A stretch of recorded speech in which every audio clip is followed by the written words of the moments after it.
மத்திய அரசு வெளியிட்ட ஸ்மார்ட் சிட்டி பட்டியலில் புதுச்சேரி இடம்பெறாதது ஏமாற்றத்தை அளிப்பதாக அமைச்சர் வெங்கையா நாயுடு முன்னிலையில் முதலமைச்சர் ரெங்கசாமி குற்றம் சாட்டியுள்ளார். மத்திய மற்றும் புதுச்சேரி சுற்றுலாத்துறை சார்பில் முருகம்பாக்கம் கிராமத்தில் 5 கோடியே 80 லட்சம் ரூபாய் செலவில் கலை மற்றும் கைவினை கிராமம் உருவாக்கப்பட்டுள்ளது.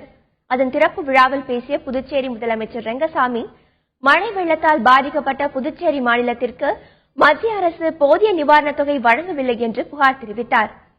மத்திய அரசு வெளியிட்ட ஸ்மார்ட் சிட்டி பட்டியலில் புதுச்சேரி இடம்பெறாதது ஏமாற்றத்தை அளிப்பதாகவும் அவர் குற்றம் சாட்டினார்.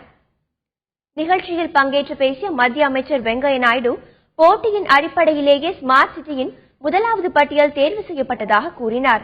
இன்னும் 2 மாதங்களில் 2வது பட்டியல் வெளியிடப்படுவதாகவும் அப்பட்டியலில் இடம்பெற புதுச்சேரி அரசு தீவிர நடவடிக்கைகளை மேற்கொள்ள வேண்டும் என்றும் அமைச்சர் வெங்கையா நாயுடு கூறினார்.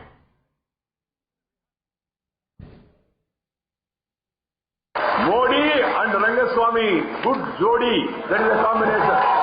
Central government will extend all the support to Puducherry. We will take care to see that whatever support is needed for the flood relief and rescue and rehabilitation, everything will be done.